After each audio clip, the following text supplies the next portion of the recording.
I watched my wife dance with another man like I didn't exist, and that was the moment I knew our marriage was already over. I stood there, watching them glide across the dance floor like it was second nature. His arms were wrapped confidently around her waist, and together, they moved as if they were born to dance with each other. Every step they took was in perfect sync, smooth, practiced, almost effortless. And it was painfully obvious. As dance partners, they were flawless. My wife's expression was lit up with pure joy. She wasn't just dancing, she was alive in that moment. The music poured through the speakers, filling the hall, and the crowd began to gather, clapping and admiring the elegance of their performance. I left my stool at the bar and wandered into the open space of the hall, drawn in despite myself. This was something she did every week around the same time, 12:33 like clockwork. And even though dancing was never my thing, I'd always known how much Emma adored it. Her whole face would brighten up whenever she talked about joining the studio's dance program. It was her escape, her joy.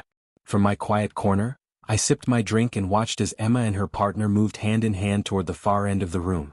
They were deep in conversation, clearly excited about some upcoming routine. That image, their fingers laced together, sharing some private little thrill, hit me harder than I expected. Jealousy crept in before I could stop it.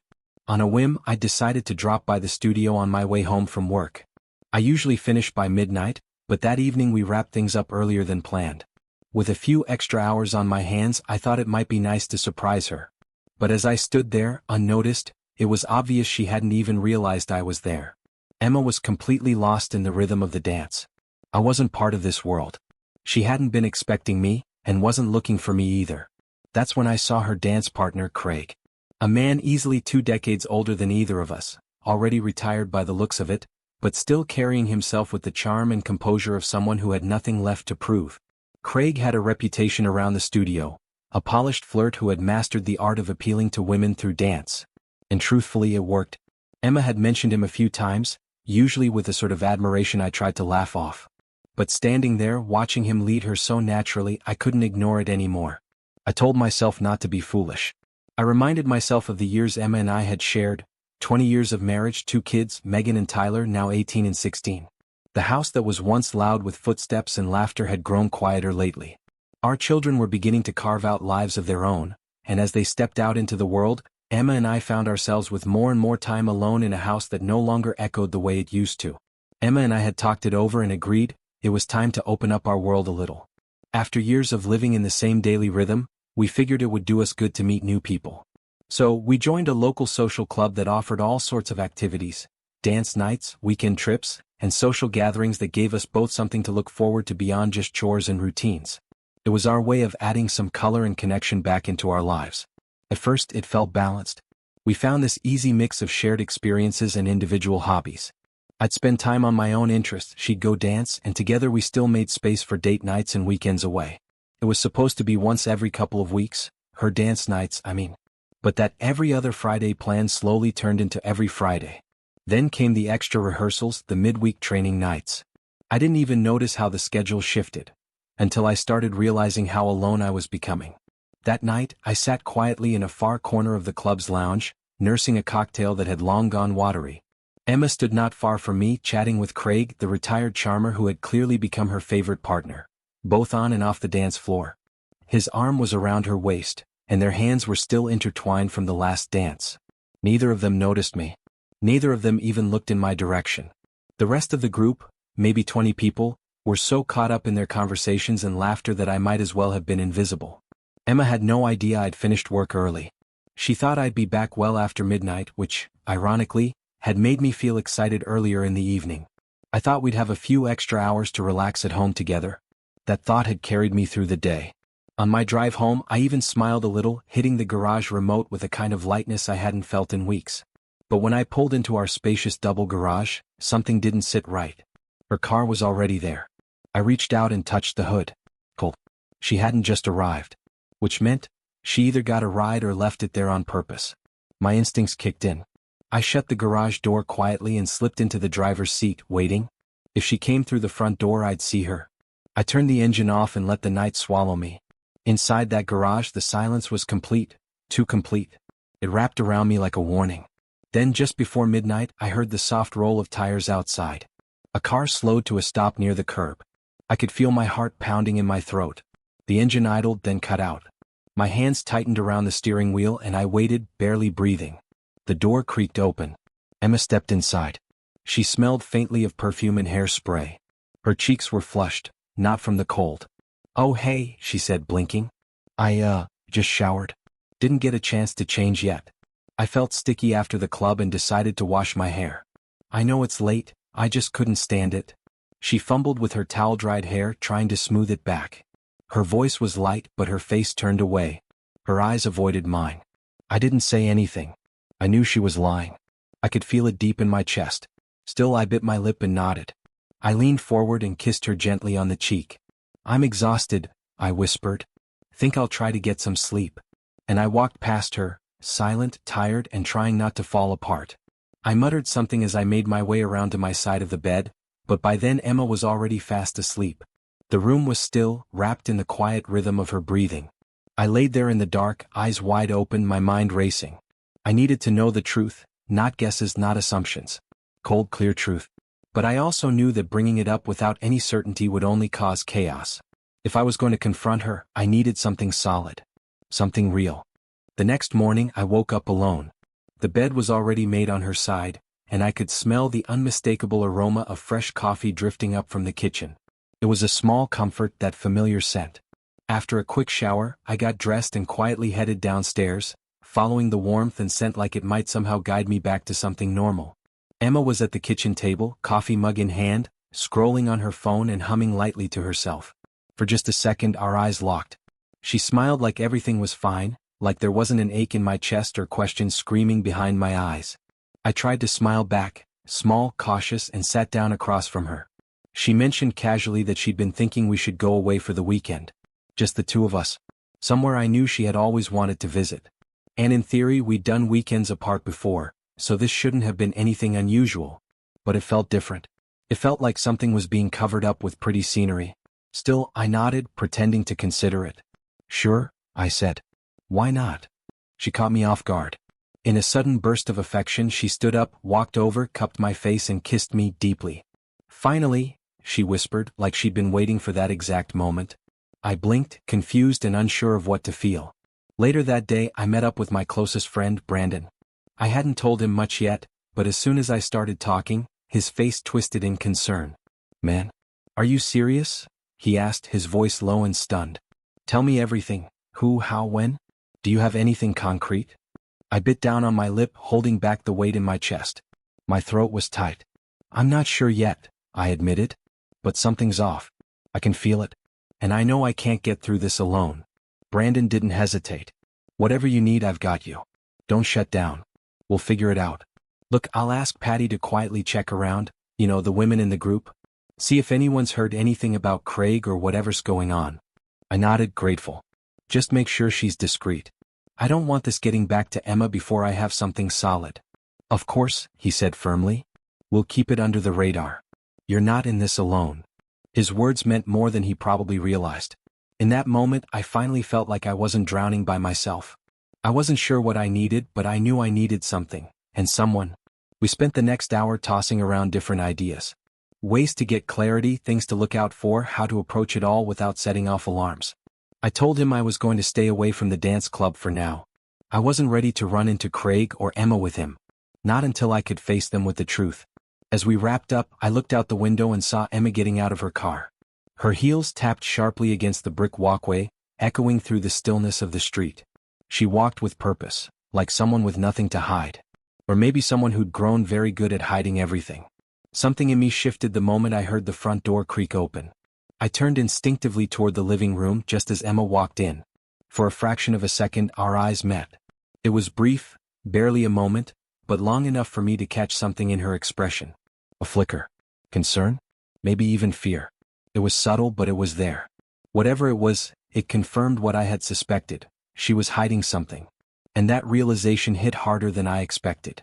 I watched her closely as she strolled across the room, casually tossing her purse down next to the couch. "Hey, hon," she said with a bright, effortless smile, making her way into the kitchen like it was just another ordinary evening. But everything in me knew better. In the days that followed, I felt like a man walking through fog, going through the motions, pretending to be okay while my mind ran laps around itself. My thoughts became a tangled mess, trying to piece together what was real and what I had missed. Every day started to feel monotonous, draining. I made excuses to avoid being alone with Emma. Any kind of intimacy, emotional, physical, felt wrong. And strangely, she didn't fight it. Sure, there were moments she looked at me curiously, her gaze lingering like she sensed something had shifted. But she didn't press. She never asked. And I didn't volunteer. The next weekend was all about her trip. Emma had been buzzing with excitement for days. She meticulously packed her dance outfits on Wednesday, laying them out in neat rows on the guest bed. She was laser-focused, almost like she was preparing for something far more significant than a weekend getaway. It wasn't just a trip, it was a performance. I remember the moment clearly. I was sitting on the edge of the bed, my hands balled into fists, trying to hold myself together when Patty leaned against me for comfort. I didn't say much, but the tension in my jaw probably said enough.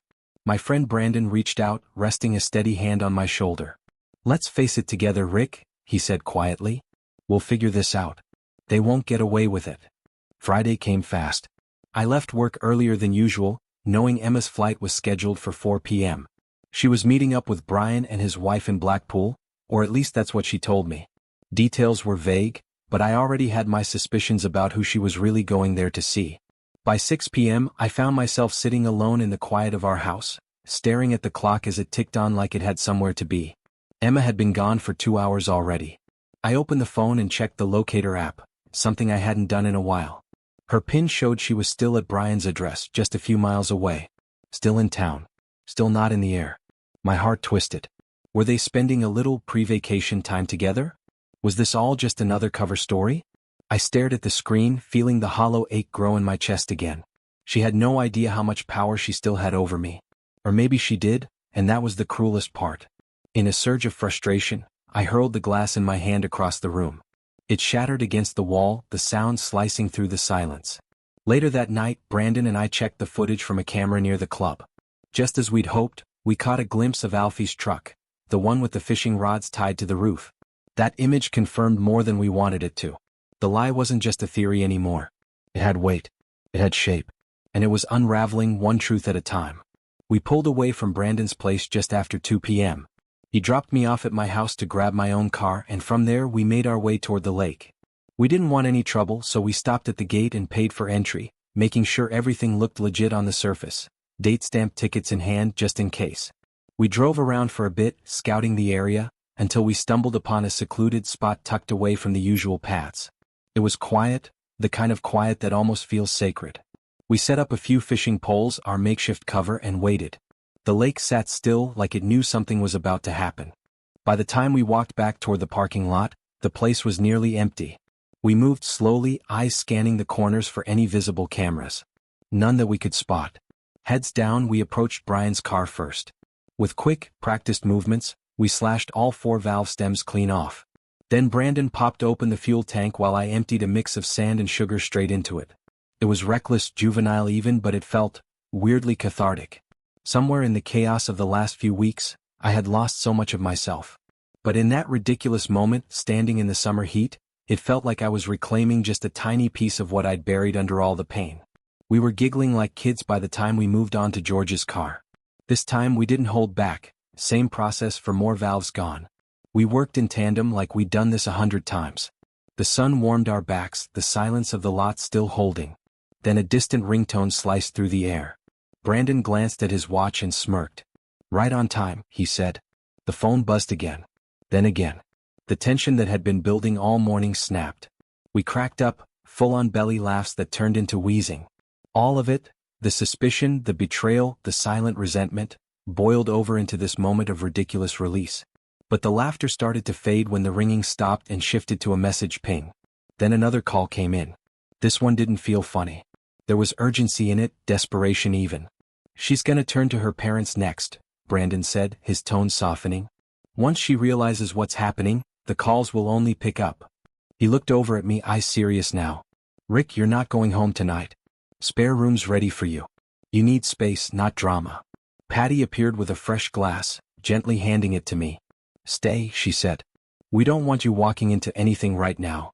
Tomorrow's soon enough." I nodded, swallowing back the lump in my throat. "Okay," I said quietly. "Just for tonight." Later that evening, Patty handed me her phone. "You should see this," she whispered. It came from the group chat. Full reports in there, photos and videos too. I hesitated, thumb hovering over the screen. Then I tapped the first image. My breath caught. The first few pictures were harmless enough. Emma and Craig lounging by the hotel pool, smiling too easily. Then came the shots from the bar. Brian and his wife were there too, drinks in hand, chatting and laughing with them. It looked like a vacation. A casual, carefree escape. But the next photo knocked the air out of my lungs. They were no longer sitting beside their original partners. At some point they had switched. Craig and Emma were kissing. Openly. No hesitation. Brian and his wife, tangled together in the background, looked just as comfortable. The screen blurred as tears welled in my eyes. Brandon placed a hand on my shoulder, firm, steady. No words. Just presence. It was a gut punch of a slideshow. But it finally connected all the dots. The glances. The late nights. The quiet withdrawal. It all made sense now. And I wasn't imagining any of it. "I can help you like always," Patty offered gently, her voice uncertain, eyes searching mine for some kind of direction, for anything that might tell her what I needed. I couldn't give it to her. Not yet. "I'll let you know when I've made up my mind," I said quietly, and that was it. That was all I could manage. The conversation ended with a cold finality that didn't feel like me, but I wasn't myself anymore. A strange numbness settled over me, hollow and paralyzing. It was like grief had grown roots in my chest, pressing down with the weight of everything I hadn't said.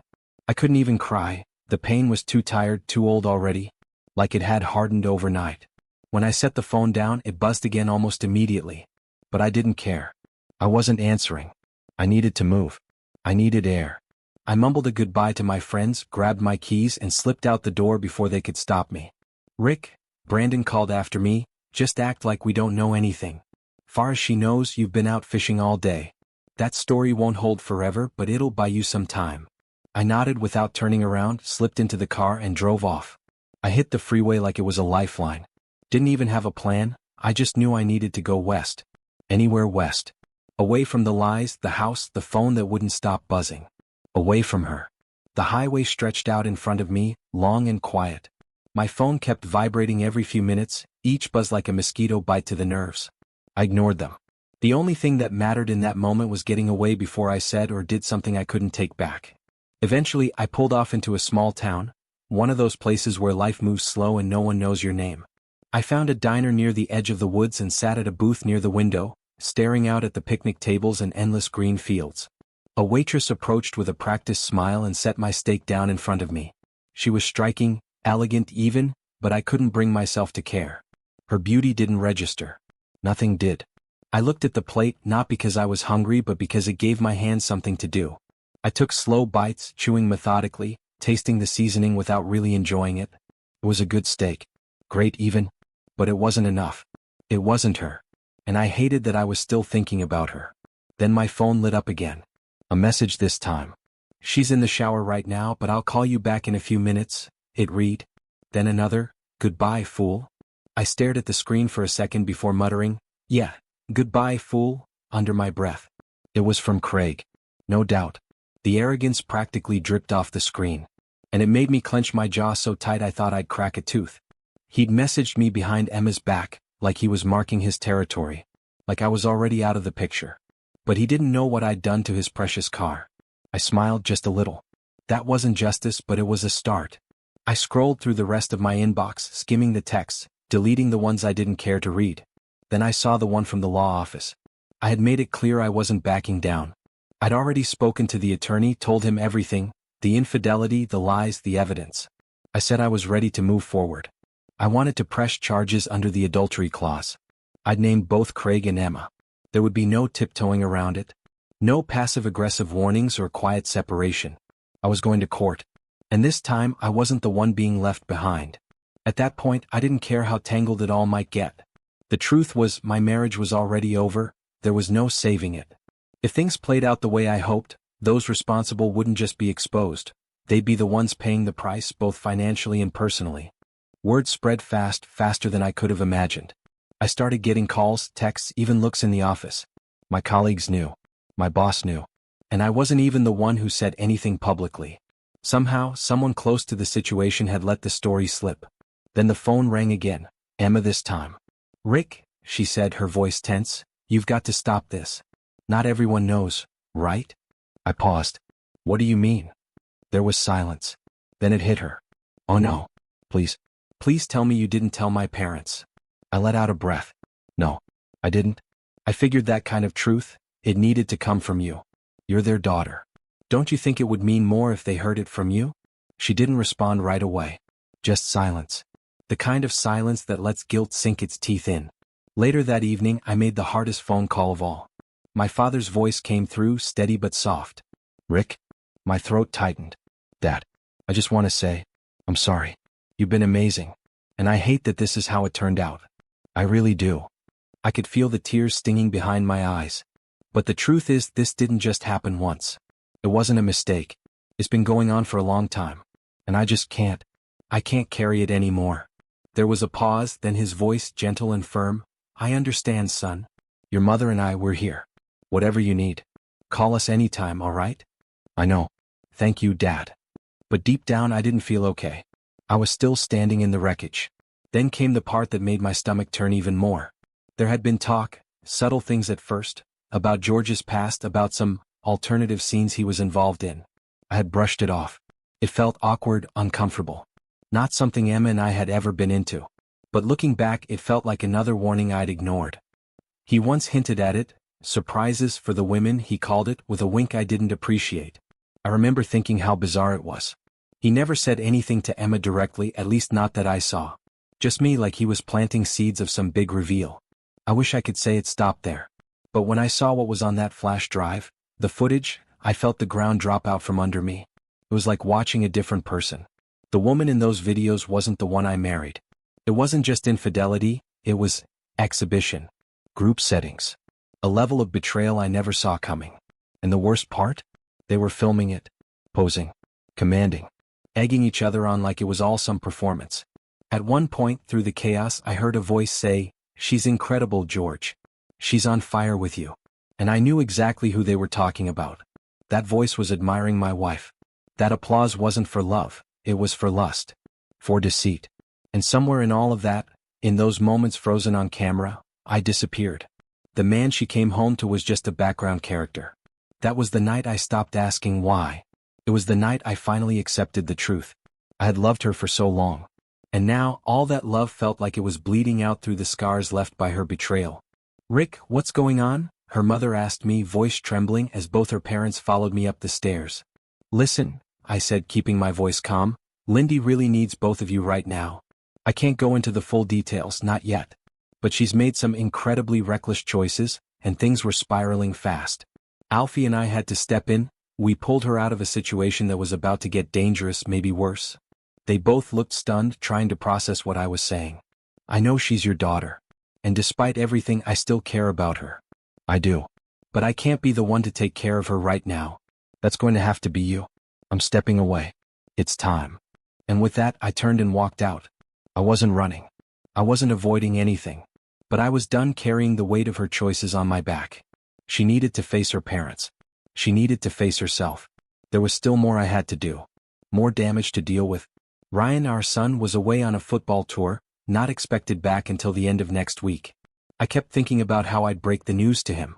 He needed to know what had changed at home, that our family wasn't what it used to be. But telling him the full truth about his mom? That would be the hardest part. He adored her. Rachel, on the other hand, was off with friends, spending one last carefree weekend before heading to college.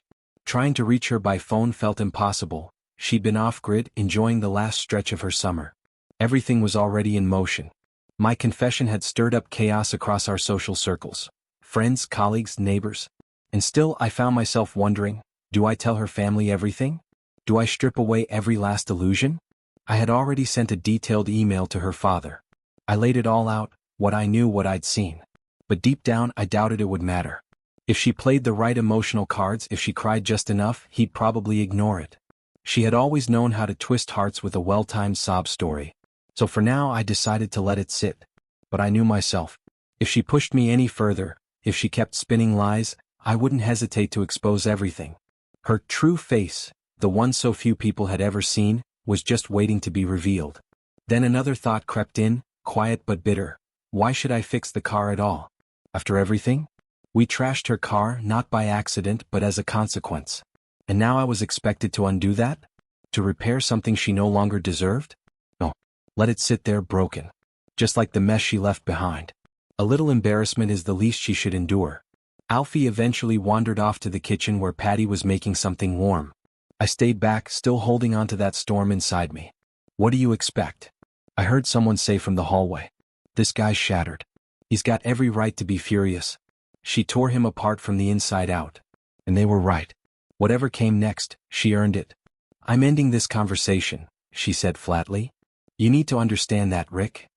I didn't say anything. I'm sorry, she added quickly. But you're right. This weekend was eventful. I had intimate relationships with George, with Brian, while we were in Blackpool. She didn't flinch. She didn't even sound ashamed. And I don't regret it, she said, voice steady. It was thrilling. It's what I wanted. Then she added, like it was nothing, Brian thought maybe you'd actually be turned on by the idea of me being with another man. My chest tightened. You're way off, I said, my voice low. I'm not him. I don't share his fantasies. I never have. I looked at her, really looked, and realized that I didn't recognize the woman standing in front of me anymore. This wasn't the wife I knew. This was someone else entirely. Someone I never invited into my life. Someone who had stepped into a world I couldn't begin to understand. How did this happen? What did I miss? What signs had I ignored? What part of me allowed this to grow so far beyond repair? In that moment, all my doubts vanished. Linda, the woman I had built a life with, no longer had feelings for me. Or at least not the kind that mattered. Not the kind that survived this kind of betrayal. Whatever had driven her into that lifestyle, it had burned everything we once had to ash. My heart was no longer steering me.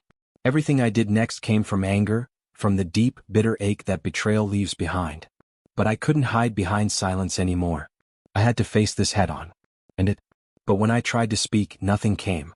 Instead, the floodgates burst. The tears came hard, sudden, and unstoppable. I crumbled. Patty was there in a flash, wrapping her arms around me as I dropped to my knees. I didn't care how it looked. I couldn't hold it in. I sobbed like a child, for the love I'd lost, for the life we built, for the trust that would never return. Alfie stood nearby, his face tight, eyes glassy. He didn't speak. He couldn't. Watching me fall apart broke something in him too. 2 days later, I had to do something I'd been dreading. I called Rachel. I didn't tell her everything. Just the essentials. The pieces I thought she needed to hear. Even so, I heard her start to cry almost immediately. But she stayed strong. My girl, she stayed strong for me. Dad, she whispered, I'm here. I've got your back. I didn't know how much I needed to hear that until she said it. Then came something I hadn't prepared for. That night, in the quiet that followed, Linda's voice cracked through the silence, raw and shaking. Rick, she said, why did you post the videos? Her voice wavered, like she wasn't sure if she had the right to ask. Now everyone knows. They all see me as that kind of woman. You've humiliated me. Why would you do that? I said nothing. She was waiting for a reason, maybe even a sliver of comfort.